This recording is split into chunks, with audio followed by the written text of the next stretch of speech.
back to the Halloween theme of the podcast. Na-experience nyo ba matulog sa semeteryo? Oh, ay di ko pa Ako din. na-experience yan. No, Ako din. really? Oo, Parang ako din. nag-camp lang kami like overnight pero hindi natulog ganun. Talaga? Oo. Kasi dati nung nung bata pa ako, every year pumupunta kami doon sa mga pinsan namin sa Caloocan. And then doon kami may time na doon kami natutulog sa semeteryo, doon sa puntod ng lola namin. Kasama yung mga pinsan ko, yung iba yung mga tito ko nandun din. Nakakatuwa lang balikan kasi 'di ba 'pag gabi tas semeteryo nakakatakot, 'di ba? Tapos dun ka Totoo yan. matutulog. Pero kasi Oo. 'pag araw ng mga patay, marami kasing tao sa sementeryo. Kahit gabi, maraming tao. Kasi yung ibang families dun nag-i-stay with their deceased loved ones. May time na hapon kami pupunta dun and then magdamag na yun hanggang umaga. Tapos since mga magpipinsan kami, mag-iikot-ikot kami, yan na magko-collect na kami ng mga kandilang natunaw. Tapos bibilugin namin yun, yung mga kandila na natunaw na yun, bibilugin namin. Tapos may mga bumibili ng kandila, ewan ko kung ano nakukuha ng mga bumibili ng tunaw na kandila. Pero binebenta namin yun, papalakihan kami ng mga bilog na na tunaw na kandila. Tapos iikot kami sa buong sementeryo, sa kami, sa La Loma Cemetery kami nagpupunta nun. Doon kami natutulog. And then may time pa natatawa ako kasi parang grupo kami doon, magpipinsan. Tapos parang napunta kami sa parang medyo liblib na part ng semeteryo. Yung isa naming kasama, may nakita daw na parang bigla silang nagtakbuhan. So ikaw as a kid, tatakbo ka rin kasi ano ba, nasa semeteryo tayo tapos madilim. Tapos bigla kayong nagtatakbuhan. So takbuhan kami. Parang may nakita silang may ewan ko, nuno ba yung nakita nila or something? Duwende. Ako hindi ko nakita pero tumakbo lang ako eh. Kayo ba, naniniwala ba kayo sa multo, sa mga ganyan, engkanto, sa mga multo? Ako even before, I'm not into paranormal talaga experiences Parang ewan ko ba, siguro maaga akong na-expose into science of things. Parang dahilan ko na high school, parang ano lang yan. Mga tawag doon. Kasi I guess read an article. Sabi nila ano lang daw yun, electrical impulse ng mga emotion na naiwan ng mga deceased people. May theory ganun, something like that. Oh. Pero yung when I was a kid siguro, like mga kinder siguro, ganyan. Kasi yung memory ko nun, hindi ko alam naglalaro siya between reality or dream lang Parang may natatandaan ko, parang may something like White Lady. Kasi uso yung mga ganun ng 90s, di ba? Napapanood mo pa sa TV sa Magandang Gabi Bayan. Magandang Gabi Bayan, yun, So, shout out. di ko alam kung baka pumasok lang siya sa isip ko after ko manood nun. Pero like right now, hindi ako naniniwala sa ghost. Pero takot ako manood ng mga horror na may ganong tema na may sapi-sapi like Exorcist. Ayoko ng mga Talaga? mga disturbing scenes. Ayoko na. Ikaw, Tom, naniniwala ka ba, multo? For me, parang na-link lang yung pagka-belief ko based doon sa mga movies and how they interpret it. Yung mumu or let's say ganun. Pero yeah, it's a feeling Pero I believe nabanggit ko na rin to sa inyo. It's big part of yung yung nakakatakot is yung sound. So, kung wala namang sound, I guess wala naman siguro. Hindi ako naniniwala sa mga multo. Kasi maybe that's why parang pag nanonood ako ng horror movie, wala na ako, parang numb na ako. I mean, I enjoy the scare, I enjoy the creativity of the horror movies. But yung matatakot ako, hindi na ako natatakot sa mga horror movies. Wow. Since we're in the topic of movies na nabanggit na rin naman. Ano bang mga favorite na movie genres niyo? Sa akin siguro na rin sa recent release ng mga superheroes. So yeah, MCU, sci-fi, suspense, thriller, Pero I don't know kung saang category yung ano, parang bigla ko lang naisip out of the blue, The Lovely Bones. Sci-fi pa rin ba yun or realistic? Hindi Ano ba? hindi ko alam yung movie na yun. Lovely Yung Bones. ano, yung may pinatay na bata, 'di ba? Bata. Alright. So yung bata na yun parang pinakita yung afterlife. Ano nangyayari sa afterlife? Parang Ganyan. paranormal siya, gano'n. Yeah, paranormal. You're correct. Yan. So yun, Halloween special. When it comes to genre, kasi dati mas picky ako sa movies dati. May Mhm. may phase na ano, parang gusto ko yung mga na-nominate sa Oscars pa, sa Academy Awards, mga ganyan. Wow. Kasi nagandaan kasi ko dati nung bata-bata pa ako sa Forrest Gump, yung mga Mhm. inspirational movies. Sinundan pa ng ano, I'm not sure if it's the following year, sinundan pa ng A Beautiful Life ni Russell Crowe. So Mm. So, sabi nga nila maraming flop movies si Russell Crowe, pero isa yun sa pinaka nagustuhan kong movies talaga. Para siyang mathematician, si John Nash. Beautiful Life yun. Beautiful Mind yun. A Beautiful Mind. Yes, yeah. Thanks Mm. for the correction. Yun, Tsaka si Beautiful Russell Crowe Mind. is Gladiator, right? So Yep. maganda rin yun. Mm. Yeah. Mm. So, ayun, mga ano nung bang genre yung mga ganun, mga critically acclaimed, 'di ba? Yung sa World War II, Schindler's List, right? Mhm. Schindler's List. Yan, The Godfather. Ayun, mga napanood ko. Tapos nung college, may dinaanan din akong phase na ano, nanonood ako ng mga independent movies, mga Pinoy, ganyan. Sila Brillante Mendoza. Mga poverty porn na stories. Poverty porn. Yeah. Yeah, Metro Manila. Mm. I don't know but may negative connotation siya. Pero para sa akin, that's cinema. 'Di ba? Ayun ang mga ngayon eh, mga sikat na ewan ko sino ba nag-gano'n, no? Mga gano'ng expression. That's cinema, gano'n. Si ano, Martin Scorsese. Oo, 'di Oh, ba? Kill Bill ba yun? Siguro Martin Scorsese? yeah, parang hindi kasi Hindi. siya na-apply na lang sa movies, No. eh, 'no? Like anything na magagandang nangyayari kahit hindi movie, oh, that's cinema. So, That's cinema. yun. Siyempre sa ibang genre din, Titanic, of course, isa 'to sa mga movies na well-loved by critics and by the general public. Kasi it's nandiyan na lahat, eh, may love story pa, gano'n. One of the sabi nila greatest love story ever told, Titanic.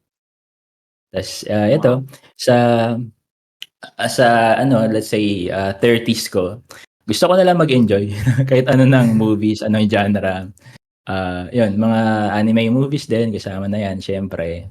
Mhm. So, tapos sa sci-fi, syempre lahat tayo may face na humaling sa ano, mga sci-fi, mga MCU films, ganyan. Yeah. Siguro as MCU. you grow older, ayaw mo nang overcomplicate yung mga bagay-bagay. So, whatever suits your taste, eh, or let's say, whatever floats your boat na lang talaga, yun ang papanoorin mo.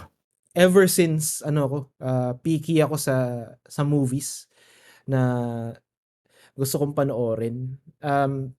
I want to make the most out of it. If I'm going to dedicate like 3 hours of my time sa 24-hour time period every Mhm. day sa isang movie, I want to make it worthwhile. Kasi kapag yung pinanood ko is a waste of time, parang I can never take that time back.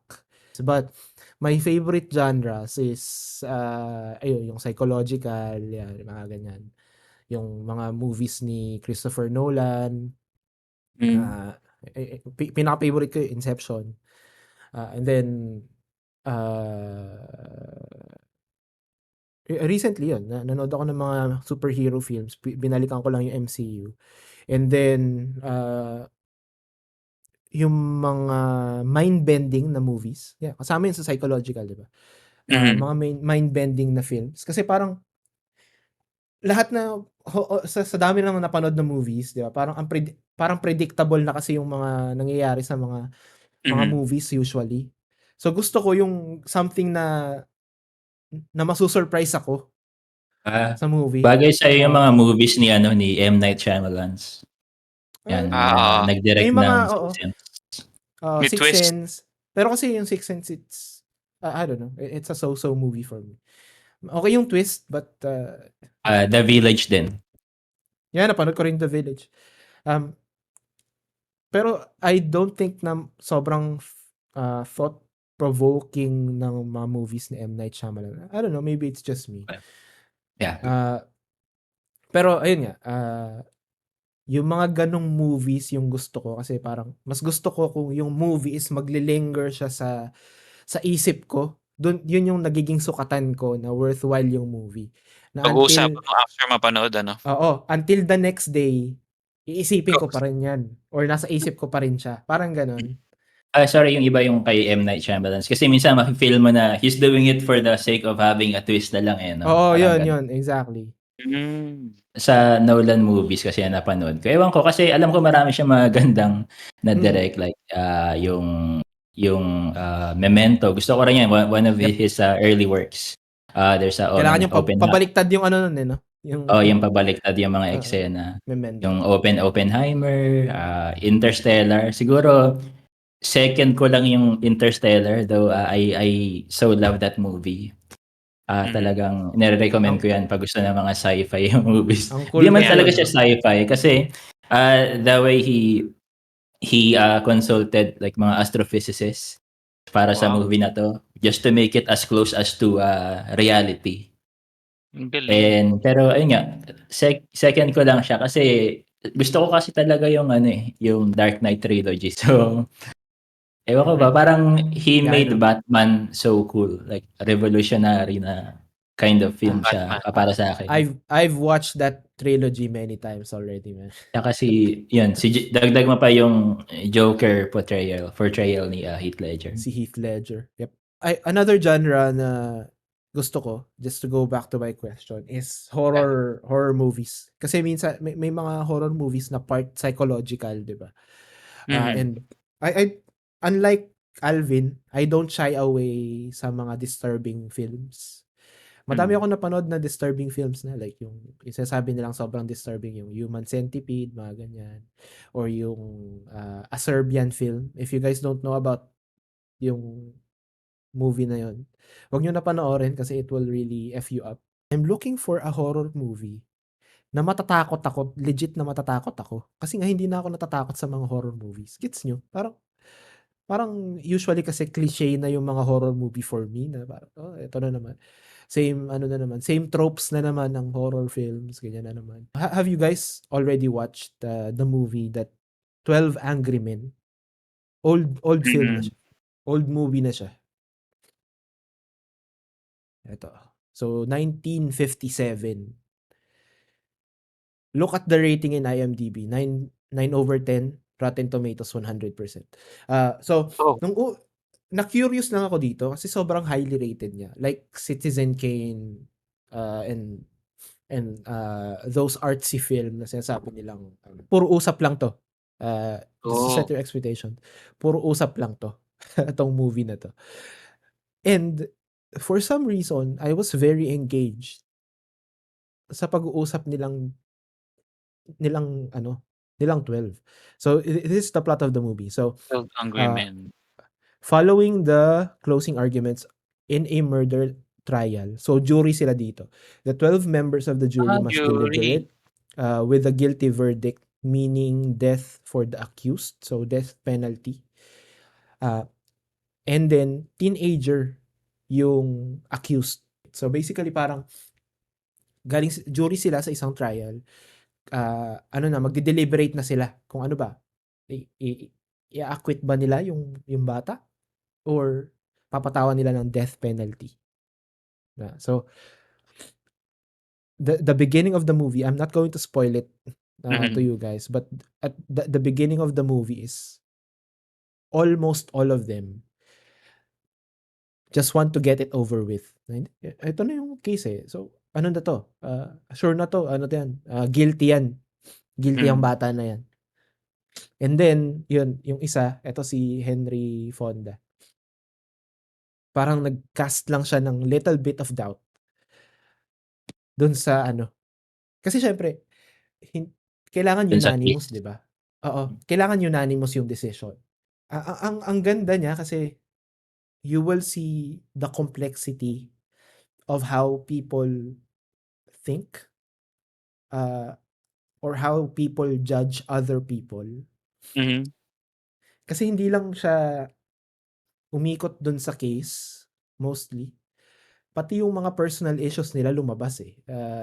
Wow. And parang pinakita doon na yes, you're judging another person sa trial as a jury. Mm. But yung issues mo ba sa sarili mo will affect your decision making on how to judge other people. Parang ganon. So, I'm overthinking it or over criticizing it or over analyzing things na nangyari sa movie, but that's how I really view it, na not only you're judging other people based on how they act, how they look, based on the evidence that you're seeing in front of you regarding them. You're also basing your judgment sa ibang tao based on your emotions and how you are during that day. I was Mm. I was enamored by the story and how it was made. Nasa lang to it was shot in one room with just the Mhm. 12 of them. Yun lang yung setting nito. Tapos Ang galing naman. nag-uusap lang silang lahat. Yun Low lang. Low budget budget. pero yeah, exactly. Low budget lang pero wow. Magkano It's kinita nito on that time? Let me check.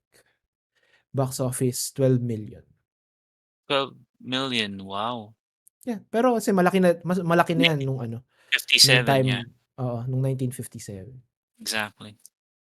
Sa mga film school, I think kasama rin to sa mga pinag-aaralan nilang mga films like Citizen Kane or Tagal na, medyo 1957. Kasi last classic na napanood ko Psycho, 1960. Ito, 1957. I was able to watch that too. Yeah. Psycho. Doon ko nalaman na yung karamihan sa mga serial killers may kung hindi daddy issues, may mommy issues. Mommy issues. Mga ganyan. Di Parang love ng di love lang na ng mommy nila. So, I was just going to say na parang weird no na we grew up watching movies, of course, sa theaters nung mga bata tayo, and ipapalabas lang sa TV, 'di ba? Pag may mga event or holiday, pag Semana Santa, merong ipapalabas na movies about Jesus, about the Bible, what have you. Mm. And then kapag Christmas, mga Christmas movies ang ipapalabas. Kapag Halloween, ay ipapalabas sa TV, mga horror films. Horror. Yeah. And then, eventually, nung naging uso yung internet, nagda-download na tayo ng mga pirated movies. Tapos, yung mga magulang natin, bumibili ng mga CD, DVD, di ba? Dati may stash pa yung tatay ko ng mga Betamax ng mga movie, mga VHS. Di ba? Interesting kasi manood ng mga old movies para kang may time machine, di ba? Yeah. That's true. Totoo 'yun. Pero medyo choosy din ako pagdating sa panonood ng old movies. Another old movie that I've watched na nagustuhan ko is yung Seven Samurai ni Ay, parang napanood ko rin yun, Seven Samurai. Akira Kurosawa. Yeah. It's a good samurai film. Ewan ko ba kasi minsan parang ino-overglorify din minsan mga old movies no? Pag pinanood mo so monotonous, parang hindi mo magets yung mga concept. Pero sa akin lang naman yun. Pero yun kasi napapansin ko sa ibang mga yung mga film enthusiasts like what else to watch here? Parang ganun yung reaction ko.